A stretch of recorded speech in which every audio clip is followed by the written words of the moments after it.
Next நம்ம பார்க்க போகிறது கார்பரேட்காக chapter 6 registration of charges. Charges எப்படி ரெஜிஸ்டர் பண்ணணும், இது என்னென்னலாம் பார்க்க போகிறோம் அப்படின்னு பார்த்தோம்னா சார்ஜ் டெஃபினேஷன் செக்ஷன் 2 ஆஃப் 16 பார்க்க போகிறோம். நெக்ஸ்ட் செக்ஷன் 77லேருந்து 87 வரைக்கும் கவர் ஆகும். Duty to register charges section 77, application section 78, date of notice of charge section 80, keeping of register of charges section 81 and 85, satisfaction of charges section 82 and 83, punishment and rectification register of charges 86 and 87 இதெல்லாம் பார்க்க போகிறோம். ஓகேவா? So இப்போ பார்க்கும்போது first என்ன பார்க்க போகிறோம் அப்படின்னா இன்ட்ரோடக்ஷன். இப்போ இதுனா என்ன, டெஃபினேஷன் ஆஃப் சார்ஜ். இப்போ லோன் ஏதாவது எடுக்கிறோம் அல்லது அந்த அதை எப்படி எடுக்கிறோம் அப்படின்னா அந்த ஒரு ப்ராப்பர்ட்டியோ ஒரு அசட்டோ இருக்குது கம்பெனிக்கு அது மேலே எடுக்கிறது. இப்போது charge or definition என்னன்னு பார்த்தோம்னா interest or loan created on the property or assets of the company or any of its undertakings or both as security and includes mortgage. இதுதான் வந்து டெஃபினேஷன் சார்ஜ். அதாவது இன்ட்ரெஸ்ட் ஆர் லைன் அது எது மேலே create பண்ணுறோம் நம்ம, created on the property or assets of the company or any of is understanding or both. ஓகேவா? எந்த மாதிரி எடுத்துக்கிறோம், as security and includes mortgage. ஓகேவா? இட் இஸ் கிரியேட்டட் எப்படி கிரியேட் பண்ணோம், as security for repayment of loan, repayment பண்ணுறதுக்கான security and charge includes mortgage. Okay,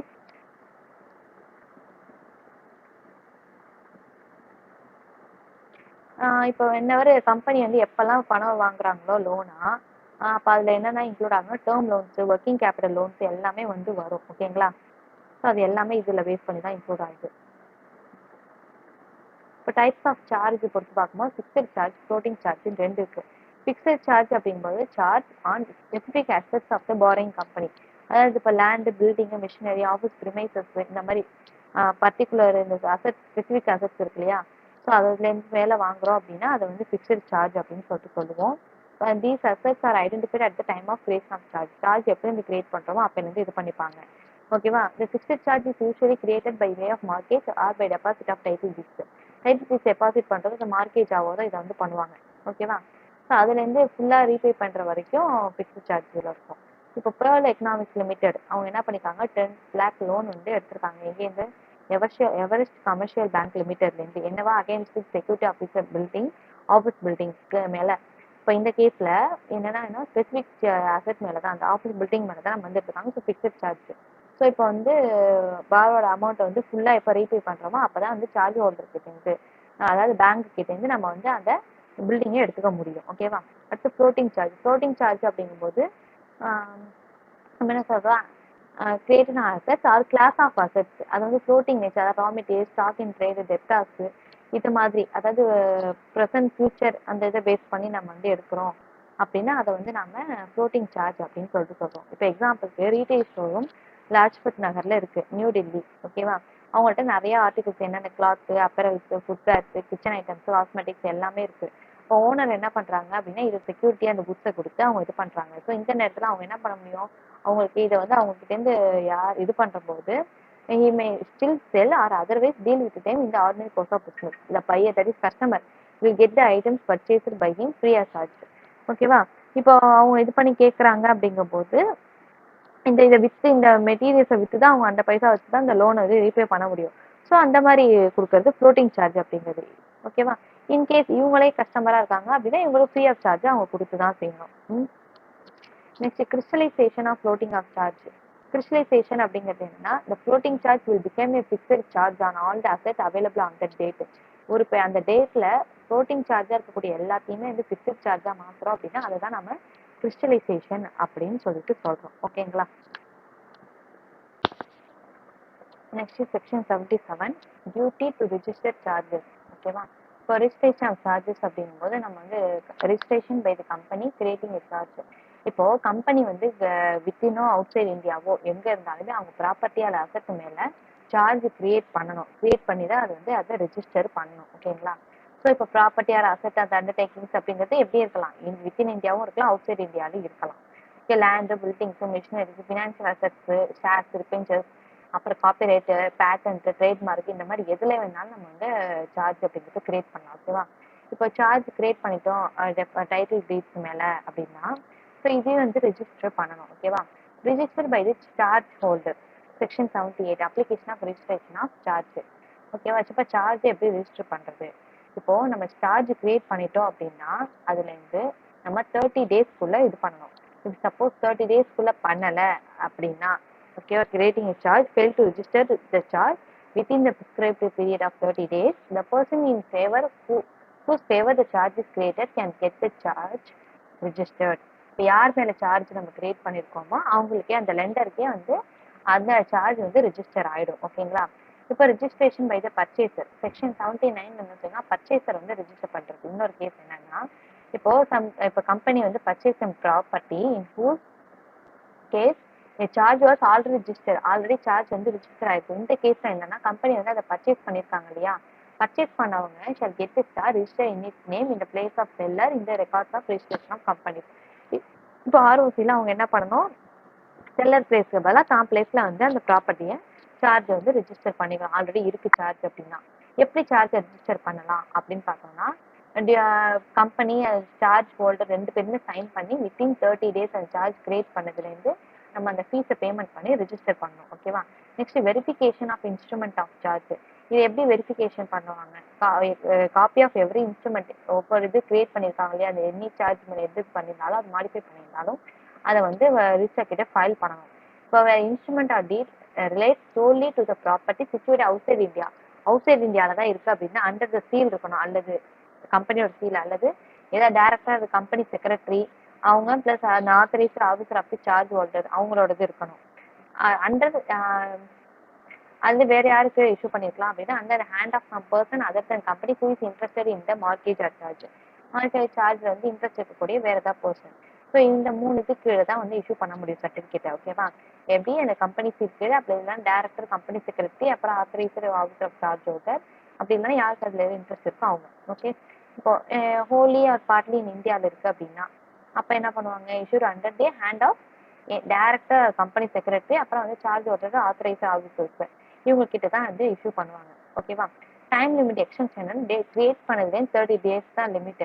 இப்போ சார்ஜை வந்து நவம்பர் 2018 முன்னாடி கிரியேட் பண்ணிருக்காங்களா அப்புறம் கிரியேட் பண்ணிருக்காங்களா அப்படிங்கறத வச்சுதான் டேட் எக்ஸ்டென்ஷன்ங்கிறத நம்ம கொடுக்க போறோம். ஓகேவா? இப்போ நவம்பர் 2018 முன்னாடி கிரியேட் பண்ணிட்டாங்க, ஆனா வந்து 30 டேஸ்க்குள்ள ரெஜிஸ்டர் பண்ணல அப்படின்னா allow such registration to be made within the period of 300 days of such creation. அப்ப 300 days இப்போ சார்ஜ் இந்த டயக்ராமேட்டிக்காக உங்களுக்கு எக்ஸ்பிளைன் பண்றேன். சார்ஜ் வந்து 2/11/2018 முன்னாடி கிரியேட் பண்ணிட்டாங்க. அப்புறம் வந்து 30 டேஸ்க்குள்ள அப்ப என்ன பண்ணணும், ரெஜிஸ்டர் பண்ணணும். இப்போ சப்போஸ் 30 டேஸ்க்குள்ள ரெஜிஸ்டர் பண்ணல அப்படின்னா அப்புறம் இப்போ பண்ணோம் பேமெண்ட் அடிஷனல் ஃபீஸோடு சேர்த்து 300 டேஸ்க்குள்ள பண்ணணும். இப்போ சப்போஸ் அந்த 300 டேஸ்லயும் பண்ணல அப்படின்னா வித்தின் 6 மந்த்ஸ், அதாவது அந்த 2/11/18 6 மந்த்துக்கு அடிஷனல் ஃபீஸ் பே பண்ணி அதோட சேர்த்து நம்ம வந்து பண்ணணும். அது வந்து ஒவ்வொரு கிளாஸஸ் ஆஃப் கம்பெனிஸ்க்கும் ஒவ்வொரு ஃபீஸ் அப்படிங்கிறது வரும். ஓகேங்களா? 300 டேஸ்ல வந்து அடிஷனல் ஃபீஸோட பண்ணணும். இது சப்போஸ் பண்ணலாம் அந்த 6 மந்த்துக்கான அடிஷனல் ஃபீஸ் வந்து சேர்த்து. ஓகேவா? 6 month register within 6 months from 2/11/2018 with additional fees வந்து அவங்க பே பண்ணணும். ஓகே, ஒவ்வொரு இதுக்கும் ஒவ்வொரு ஃபீஸ் வரும்.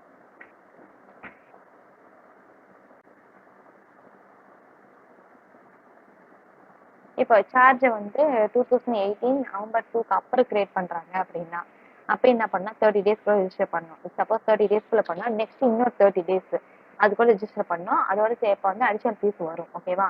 இப்போ சப்போஸ் அதுலயும் பண்ணல அப்படின்னா அந்த 60 டேஸ்லயும் பண்ணல மறந்துட்டாங்க நெக்ஸ்ட் 30 டேஸ்லயும் அப்படின்னா within the period of 60 days with ad valorem ஃபீஸோட சேர்த்து நம்ம வந்து பேமெண்ட் பண்ணணும். ஓகேங்களா? இப்போ இந்த டைம் லிமிட்டிங்கிறது இப்படிதான் நம்ம வந்து எக்ஸ்டெண்ட் பண்றோம். இப்போ ஆட் வேலரும் அப்படிங்கிறது என்னன்னா எஸ்டிமேட்டட் வேல்யூ என்ன இருக்கு. ஓகேவா? அப்போ வந்து அமௌண்ட் ஆஃப் அந்த செக்யூரிட்டி கைட்ல எக்ஸ்ட்ரா எவ்வளவு வாங்கியிருக்காங்க அப்படிங்கிறத பேஸ் பண்ணி வரும். அது ஆட் வேலரும் அப்படிங்கிறது. இப்போ issue of certificate of registration. இப்போ வந்து ரிஜிஸ்டர் பண்ணிட்டாங்க அப்படின்னா சர்டிஃபிகேட் ரிஜிஸ்ட்ரேஷன் மாடிஃபிகேஷன் வந்து இஷ்யூ பண்ணிடுவாங்க. ஓகேவா? Section 77 not to apply to certain charges, சில இதுக்கு மேல சார்ஜஸ் பண்ணக்கூடாது அப்படிங்கிறது இருக்கு. ஓகேவா? அது எல்லாத்தையும் செக்ஷன் 77ல சொல்லியிருக்காங்க. Okay, by banking company under section 77 தேவை ரிசர்வ் பேங்க் ஆஃப் இந்தியா ஏதாவது லோன் அட்வான்ஸ் வந்து ஆல்ரெடி இருக்கு அப்படின்னா அது மேல நம்ம திருப்பி பண்ணக்கூடாது. ரிசர்வ் பேங்க் ரூல்ஸ் பிரகாரம் அது வந்து அப்ளிகபிள் ஆகாது. Next deemed notice of charge section 18 என்ன சொல்லியிருக்காங்க, டீம்டு நோட்டீஸ் ஆஃப் சார்ஜ் பத்தி சொல்லியிருக்காங்க. ஓகேங்களா. இப்போ இதை வந்து எப்படி சொல்லுவோம் அப்படின்னா கன்ஸ்ட்ரக்டிவ் நோட்டீஸ் சொல்லுவோம். கன்ஸ்ட்ரக்டிவ் அப்படின்னா இம்ப்ளைடு அல்லது டீம்டு அர்த்தம். நோட்டீஸ் அப்படின்னா நாலேஜ்னு அர்த்தம். ஓகேவா. இப்போ டீம்டு நோட்டீஸ் அப்படிங்கும் போது அதுதான். இப்போ கன்ஸ்ட்ரக்டிவ் நோட்டீஸ் அப்படின்னு சொல்லுவோம். கன்ஸ்ட்ரக்டிவ்னா டீம்டு ஆர் இம்ப்ளைடு, நோட்டீஸ்னா நாலேஜ். அப்ப என்ன பண்ணுவோம், இம்ப்ளைடு ஆர் டீம்டு நாலேஜ் அப்படின்னு சொல்லிட்டு சொல்றோம். அதுதான் செக்ஷன் 80. ஓகேவா.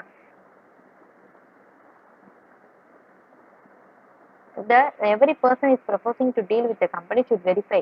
அதாவது இது என்ன இது சொல்லியிருக்காங்க அப்படின்னா, இப்போ எந்த ஒரு இது நம்ம இது வாங்குறோம் அப்படின்னா அதுக்கு முன்னாடி நம்ம வெரிஃபை பண்ணணும் அதுல ஆல்ரெடி ஏதாவது சார்ஜ் இருக்கா அப்படிங்கிறத நம்ம வந்து ஃபுல்லா செக் பண்ணிட்டு அதுக்கப்புறம் தான் அது டிரான்சாக்ஷன்ஸ்ல நம்ம வரணும். இன்கேஸ் நம்ம என்கொயரி பண்ணாம வந்துட்டோம் அப்படின்னா சப்போஸ் லாஸ், இது later on suppose loss because of சார்ஜ்னால ஏதாவது லாஸ் அப்படின்னா அவங்க வந்து அந்த கம்பெனி கிட்ட இருந்து கிளைம் பண்ண முடியாது. ஓகேவா. For it shall be deemed that he had notice of charge. ஏன்னா அவங்களுக்கு வந்து சார்ஜ் நோட்டீஸ் வந்துடும். ஸோ நம்ம எப்பவுமே என்ன பண்ணணும்னா ஒரு இதுக்கு வரதுக்கு முன்னாடி அதை செக் பண்ணிட்டு வெரிஃபை பண்ணணும். ஓகேங்களா. இப்போ எக்ஸாம்பிள் பாருங்க, விஷ்ணு மார்க்கெட்டிங் லிமிடெட் அவங்க வந்து டேர்ம் லோனா வந்து 50 lakhs வந்து அல்ஃபா கமர்ஷியல் பேங்க் லிமிடெட் கிட்ட இருந்து வாங்கியிருக்காங்க.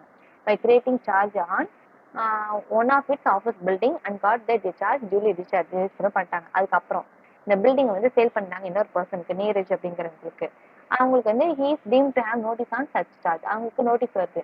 அப்ப என்ன நீரஜ் தெரிய வருது, இதுக்கு முன்னாடி அந்த இதுல இருந்தது அவருக்கு தெரியாது. அப்ப என்ன பண்ண, Neeraj cannot be plead against such a presumption by contending that he did not know about the charge if he suffers any loss at a later date because of the மார்க்கேஜ்னால அது வந்திருக்கு அப்படின்னு அவர் பின்னாடி அவரால் கிளைம் எதுவுமே அந்த நோட்டீஸ்க்கு அகைன்ஸ்டா கிளைம் பண்ண முடியாது. ஓகேங்களா. Next consequences of non registration of charge. இப்போ ரிஜிஸ்டர் பண்ணல அப்ப என்னென்ன கான்சிக்வன்சஸ் ஃபேஸ் பண்ற மாதிரி இருக்கும் அப்படிங்க. No charge can created by the company shall taken into account by the liquidator appointed under the companies act 2030 or insolvency or bankruptcy code 2016. அதாவது இப்போ ரிஜிஸ்டர் பண்ணல கம்பெனி சார்ஜ் கிரியேட் ஆனது அப்படின்னா அந்த கம்பெனி வந்து எங்க வரைக்கும் போனா லிக்விடேஷன், இன்சால்வன்சி, பேங்க்ரப்ஸ், ஸோ இந்த மாதிரி எது வரைக்கும் வேணாலும் போகும். சிம்பிளி சொன்னோன்னா வைண்ட் அப் ஆயிடும். அப்ப வந்து வைண்ட் அப் ஆகும்போது அதுல என்னென்னலாம் சார்ஜ் எதுமெல்லாம் இருக்கோ அது எல்லாத்தையுமே வந்து அந்த சார்ஜ் ஹோல்டருக்கு டிஃபால்ட்டாவே போயிடும். ஓகேங்களா.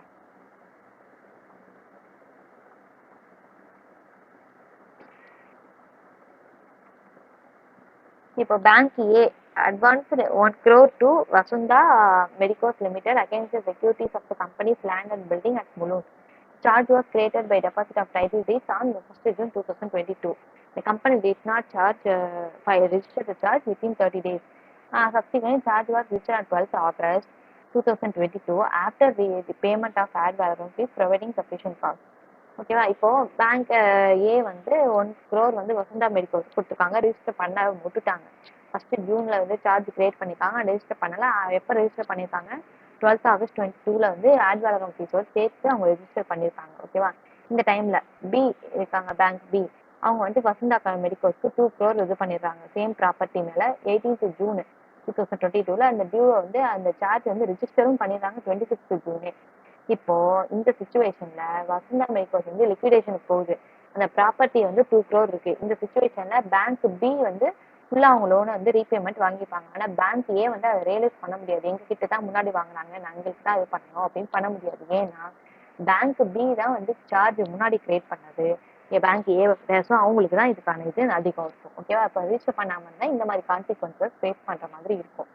Next application for registration of charge by charge holder.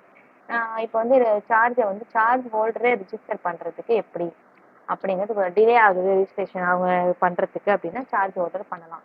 இப்போ கம்பெனி வந்து சார்ஜ், இப்போ இந்த டயக்ராமேட்டிக் ரெப்ரஸன்டேஷன்ல பார்க்கலாம். இப்போ சார்ஜை வந்து கம்பெனி வந்து கிரியேட் பண்ணிடுறாங்க. ஓகேவா. Company creating charge must register set charge, அதை ரிஜிஸ்டர் பண்ணணும். ஆனால் கம்பெனி 30 days ரிஜிஸ்டர் பண்ணலை. ஸோ நம்ம என்ன பண்ணுறாங்க, சார்ஜ் ஹோல்டர் அது வந்து ரிஜிஸ்டருக்கு அப்ளை பண்ணுறாங்க. ரிஜிஸ்டருக்கு அப்ளை பண்ணும்போது ரிஜிஸ்டர் என்ன பண்ணுவாங்க அப்படின்னா நோட்டீஸ் வந்து அந்த கம்பெனிக்கு கொடுப்பாங்க. கொடுக்கும்போது அந்த கம்பெனி அப்ஜெக்ஷன் இருக்கா இல்லையாங்கிறது சொல்லணும். இப் சப்போஸ் எந்த அப்ஜெக்ஷனும் இல்லை அப்படின்னா அதுல இருந்து 14 days அப்புறம், ஓகேவா, within period of 14 days after giving notice to company, notice கொடுத்ததுலேருந்து 14 daysல அவங்க வந்து அதை ரிஜிஸ்டர் பண்ணி கொடுத்துருவாங்க. இப் சப்போஸ் ஏதாவது அப்ஜெக்ஷன் வந்திருக்கு அப்படின்னா if company register by itself or sufficient cause, why it charge should not be registered is provided. இப்போ அப்ஜெக்ஷன் அப்படிங்கும்போது ஏன் அப்போ ரிஜிஸ்டர் அவங்களே பண்றாங்களா, இல்ல அவங்க ஏன் இவ்வளோ நாள் பண்ணலங்கிறதுக்கு ரீசன் ஏதாவது கொடுத்துருக்காங்களா அப்படிங்கிறத இது பண்ணுவாங்க. So register shall not allow registration by charge holder. அதை வச்சு உங்க சார்ஜ் ஹோல்டருக்கு ரிஜிஸ்டர் பண்ண அலோ பண்ண மாட்டாங்க. ஓகேங்களா? இதுதான் எதுல இருக்கு அப்படின்னு பார்த்தீங்கன்னா உங்களுக்கு registration application of registration of charge by charge holder section 78. ஓகேவா?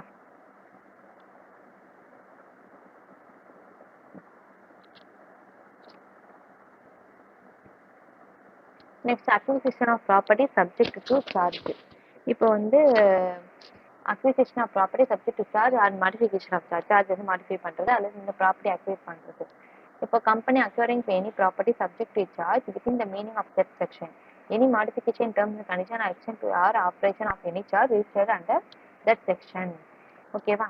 ஸோ இது வந்து அக்விசிஷன் பண்ண முடியும், ஏதாவது மாடிஃபிகேஷன் பண்ண முடியும். இப்போ first company acquiring any property subject to charge. Charge இருக்கக்கூடிய ஏதாவது ஒரு ஆல்ரெடி ரிஜிஸ்டர் ஆயிருக்கிறது சார்ஜையும். ஓகேவா? இப்போ அதை சேல் பண்றாங்க அப்படின்னா அந்த சேல் பண்றதுக்கான பெர்மிஷன் வந்து சார்ஜ் ஹோல்டர் கிட்ட இருந்து இருக்கணும். It shall be the duty of the company acquiring it to get the charge registered in accordance with section 77. In other words, early charge should get vacated and in its place new charge should get registered. இப்போ வந்து இப்போ என்ன பண்ணோம் அப்படின்னா new அந்த property acquire பண்ணணும்னு நினைக்கிறாங்கன்னா அவங்க அந்த செக்ஷன் 77 பிரகாரம் என்ன சார்ஜ் ரிஜிஸ்டர் இருக்கோ அதுலேருந்து முதல்ல வெளில கொண்டு வந்து வெக்கேட் பண்ணி இவங்க வந்து நியூ சார்ஜாக கிரியேட் பண்ணிக்கணும் இவங்க நேம்ல. ஓகேங்களா? அல்லது மாடிஃபிகேஷன் அப்படிங்கும்போது என்ன மாதிரியா மாடிஃபிகேஷன் இது பண்ணலாம் அப்படின்னா அக்ரிமெண்ட் பிரகாரம் நம்ம வந்து மாடிஃபிகேஷன் லிமிட்ஸை டிக்ரீஸ் பண்ணிக்கலாம். ஓகே, அப்படின்னா பரிபாக்கு சார்ஜ் பிரகாரம் பண்ணலாம். அப்படி இல்லையா rate of interest bank rate இல்லாம அதை ரேட் ஆஃப் இன்ட்ரெஸ்ட் சேஞ்ச் பண்ணலாம். அல்ல ரீபேமெண்ட் ஷெடியூல் இருக்குல்லையா அதுல சேஞ்சஸ் பண்ணலாம். அல்லது வந்து பார்ஷியலா வந்து சார்ஜை வந்து ரிலீஸ் பண்றது. இது எல்லாமே இதுல வரும், மாடிஃபிகேஷன்ல வரும். ஓகேங்களா? அடுத்து இஷ்யூ சர்டிபிகேட் ஆஃப் மாடிஃபிகேஷன். இது என்ன பண்ணுவாங்க, ரெஜிஸ்டர் பண்ணதுக்கு அப்புறம் மாடிஃபிகேஷன் சார்ஜ் வந்து என்ன பண்ணுவாங்க, சார்ஜ் 3 அப்படிங்கிற இதுல வந்து இஷ்யூ பண்ணிடுவாங்க சர்டிபிகேட்டை. இப்போ பரிபாசு அப்படிங்கிறது என்னன்னு பார்த்தோம்னா ப்ரொபோஷனல் ஷேர் இந்த மார்க்கேஜ் ப்ராப்பர்ட்டியில ஷேர் ஹோல்டருக்கு எவ்வளோ சார்ஜ் ஹோல்டருக்கு எவ்வளோ இது இருக்கு அப்படிங்கிறது. ஓகேங்களா? Next registration of charges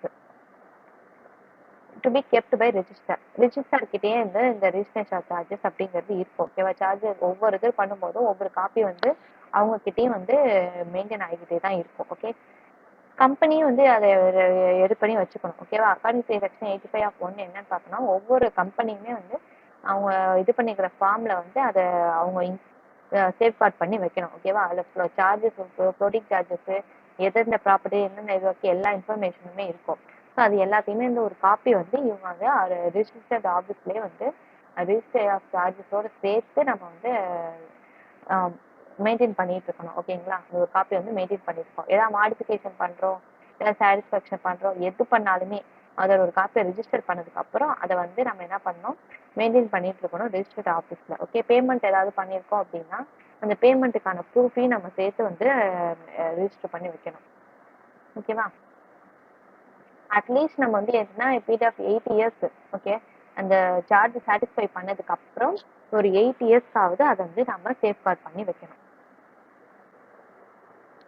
next section 82 company to report satisfaction of charge. Company வந்து எப்போ வந்து சாட்டிஸ்ஃபேக்ஷன் சார்ஜை ரிப்போர்ட் பண்ணுறது எப்படி பண்ணணும் அப்படிங்கிற செக்ஷன் 82ல கொடுத்துருக்காங்க. ஃபர்ஸ்ட் அதுக்கான இன்டிமேஷன் கொடுக்கணும். எந்த சார்ஜ் எதில் கிரியேட் பண்ணியிருக்காங்கன்னா ரிஜிஸ்டருக்கு ப்ரிஸ்கிரைப் ஃபார்மில் அந்த 30 டேஸ்க்குள்ளே அந்த பேமெண்ட் சாட்டிஸ்ஃபேக்ஷனுக்கான பேமெண்ட் பண்ணதுலேருந்து நம்ம அவங்களுக்கு சப்மிட் பண்ணணும். ஓகேவா? Extension period of intimation 30 days and 300 days நம்ம வந்து எக்ஸ்டெண்ட் பண்ணிக்க முடியும். ஓகேங்களா? அடிஷனல் ஃபீஸ் ஆனால் அதுக்கு நம்ம பே பண்ணிடணும். Notice to the holder of charge by register என்ன பண்ணுவாங்க, நோட்டீஸ் சார்ஜ் ஹோல்டருக்கு அவங்க வந்து நோட்டீஸ் கொடுப்பாங்க. அவங்க ஏதாவது அப்ஜெக்ஷன் கொடுத்துருக்காங்களா அப்படின்னு பார்ப்பாங்க. எதுவும் கொடுக்கல அப்படின்னா 14 daysல அவங்க வந்து அந்த சாட்டிஸ்ஃபேக்ஷன் வந்து இது பண்ணி நமக்கு ஓகே பண்ணி நமக்கு நம்மளோட இதை சார்ஜை கிளியர் பண்ணி கொடுத்துருவாங்க. ஓகேங்களா? இஃப் சப்போஸ் ஏதாவது காசு ஏதாவது அவங்க எது சார்ஜ் ஹோல்டர்கிட்டேருந்து வருது அப்படின்னா அதை நிற்பாட்டி வச்சிருவாங்க. சார்ஜ் 5 ஃபார்ம் வந்து என்ன பண்ணுவாங்க, சர்டிஃபிகேட் நம்ம இஷ்யூ பண்ணிடுவாங்க. அப்புறம் இந்த ரெக்கார்ட்ஸ் எல்லாத்தையுமே நம்ம வந்து 8 இயர்ஸ் நம்ம பத்திரமா வைக்கணும். ஓகேங்களா? Next power of registrar to make entries of satisfaction release in absence of intimation from company section 83. In case இப்போ கம்பெனி வந்து எந்த ஒரு இன்டிமேஷனும் பண்ணலை அப்படின்னா அப்போ அவங்க வந்து எப்படி சாட்டிஸ்ஃபேக்ஷன் என்ட்ரிஸ் பண்ணுவாங்க ஓகேவா? ஸோ இந்த சிச்சுவேஷன்ல என்னன்னா, இந்த property subject to charge is sold to third பார்ட்டிக்கு and neither the company not the charge holder has intimated the register regarding satisfaction of early charge. இப்போ இதை வந்து சார்ஜை வந்து கிளியர் பண்ணது சாட்டிஸ்ஃபை பண்ணதை ரிஜிஸ்டர் பண்ணல கம்பெனி. அப்ப என்ன பண்ணா இந்த கம்பெனியோ அதை சார்ஜ் ஹோல்டரோ இல்லாம தேர்ட் பார்ட்டிக்கு அது கைமாறுது, அது சேல் பண்றாங்க அப்படின்னா அந்த தேர்ட் பார்ட்டி என்ன பண்ணுவாங்க, இதுல வந்து அதுல ஏதாவது சார்ஜ் இருக்கா அப்படிங்கிற செக் பண்ணுவாங்க இல்லையா? ஸோ அப்ப அதை வச்சு என்ன பண்ணிப்பாங்க, இந்த மாதிரி சேல் ஆகுதுன்னு போது சார்ஜ் கிளியர் ஆயிடுச்சு அப்படிங்கறத இவங்க கன்சிடர் பண்ணி எடுத்துப்பாங்க. ஓகேங்களா? இதுதான் அவங்களுக்கு வந்து ஒரு எவிடன்ஸா இருக்கும். இப்ப டெப்ட் வந்து ஃபுல்லா பார்ட்டா எப்படி சாட்டிஸ்ஃபை ஆயிருக்கு அப்படிங்கிறது எல்லாத்தையுமே இதுல வந்து அவங்க சொல்லிடுவாங்க. ஸோ இப்போ அவங்களும் என்ன பண்ணுவாங்கன்னா, அவங்க இந்த மாதிரி சார்ஜ் இருக்கா என்னன்னு கேட்டு அப்ளை பண்ணும்போது 30 டேஸ்ல வந்து அவங்க இது பண்ணி நமக்கு கிளியர் பண்ணி கொடுத்துருவாங்க. சார்ஜ் பாங்கல. ஓகேவா? Next intimation of appointment of receiver or manager. Manager ரிசீவரை வந்து நம்ம அப்பாயிண்ட் பண்றோம் அப்படின்னா அதுக்கான இன்டிமேஷன் கொடுக்கறது செக்ஷன் 84ல இருக்கு. ஓகேங்களா?